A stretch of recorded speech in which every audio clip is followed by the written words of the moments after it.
Tapi bohong. Aku hanya memikirkan satu peraturan penting. Kenapa kau lakukan hari ini kalau kau bisa melakukannya besok? Hahaha. Few moments later.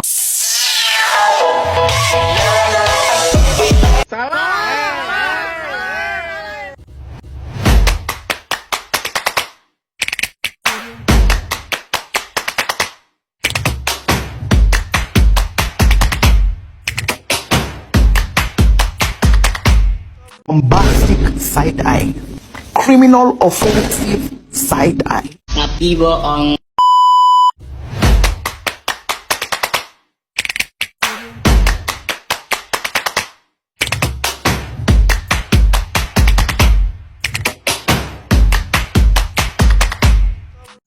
Assalamualaikum warahmatullahi wabarakatuh. Halo semuanya, perkenalkan nama saya Anggi Nina Pratiwi dengan NPM 25412033. Pada video kali ini, saya akan membahas tentang Focus Group Discussion atau FGD. FGD merupakan metode diskusi kelompok yang dilakukan secara terarah untuk menggali informasi, pendapat, maupun persepsi dari sekelompok orang terhadap suatu topik tertentu. FGD biasanya terdiri dari sekitar 5-10 orang peserta dan dipandu oleh seorang moderator. Dalam pelaksanaannya, FGD tidak hanya sekedar tanya jawab, tetapi juga melibatkan interaksi aktif antar peserta. Tujuan utama dari FGD adalah untuk mendapatkan pemahaman yang lebih mendalam terhadap suatu isu, karena peserta dapat saling bertukar pandangan dan pengalaman. Selanjutnya, kita masuk ke ciri-ciri FGD. Pertama, FGD dilakukan dalam kelompok kecil agar diskusi lebih efektif dan semua peserta bisa berpartisipasi. Kedua, topik diskusi sudah ditentukan sebelumnya sehingga pembahasan tetap terarah.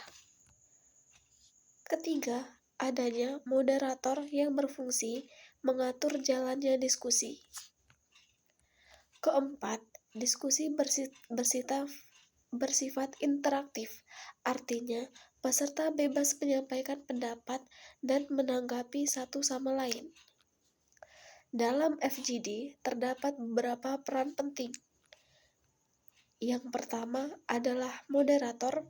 Moderator bertugas membuka diskusi, mengarahkan pembicara, menjaga agar diskusi tetap fokus, serta memastikan semua peserta mendapat kesempatan berbicara. Yang kedua adalah peserta. Peserta berperan aktif dalam menyampaikan pendapat, pengalaman, maupun tanggapan terhadap topik yang dibahas. Yang ketiga adalah notulen atau pencatat. Notulen bertugas mencatat jalannya diskusi dan poin-poin penting yang dihasilkan. Selanjutnya kita bahas tahapan pelaksanaan FGD. Tahap pertama adalah persiapan. Pada tahap ini, peneliti atau penyelenggara menentukan tujuan FGD, memilih peserta, serta menyusun daftar pertanyaan atau topik diskusi. Tahap kedua adalah pelaksanaan. Moderator memulai diskusi, kemudian peserta mulai menyampaikan pendapat. Diskusi berlangsung secara interaktif dan dipandu agar tetap sesuai topik. Tahap ketiga adalah penutup dan evaluasi. Moderator merangkum hasil diskusi, kemudian hasil tersebut dianalisis untuk mendapatkan kesimpulan. FGD memiliki beberapa kelebihan. Salah satunya adalah mampu menggali informasi secara mendalam karena peserta bisa menjelaskan pendapatnya secara detail. Selain itu, adanya interaksi antar peserta dapat memunculkan ide-ide baru yang mungkin tidak muncul dalam metode lain seperti kuesioner. FGD juga fleksibel karena memungkinkan penyesuaian pertanyaan sesuai dengan dinamika diskusi. Namun, FGD juga memiliki kekurangan. Salah satunya adalah adanya kemungkinan peserta mendominasi diskusi sehingga peserta lain menjadi kurang aktif. Selain itu, hasil FGD bisa bersifat subjektif karena dipengaruhi oleh opini dan dinamika kelompok. FGD juga membutuhkan waktu dan persiapan yang cukup matang. Sebagai contoh penerapan, FGD sering digunakan dalam penelitian sosial, pendidikan, hingga dunia bisnis. Misalnya, dalam dunia pemasaran, perusahaan menggunakan FGD untuk mengetahui tanggapan konsumen terhadap produk baru. Dalam bidang pendidikan, FGD bisa digunakan untuk mengevaluasi metode pembelajaran. Jika dibandingkan dengan metode lain, seperti survei, FGD memiliki keunggulan dalam kedalaman data, tetapi memiliki keterbatasan dalam jumlah responden. Artinya, FGD lebih fokus pada kualitas informasi dibandingkan kuantitas. Sebagai penutup, FGD merupakan metode diskusi yang efektif untuk menggali informasi secara mendalam melalui interaksi kelompok.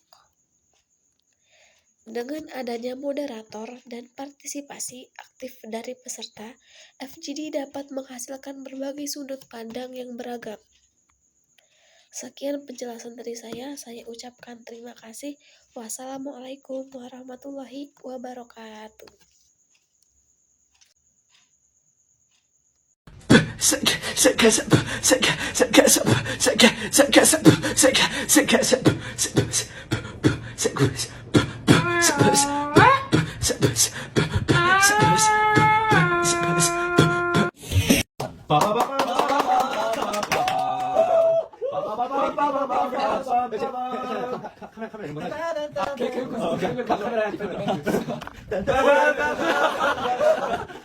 바이바이.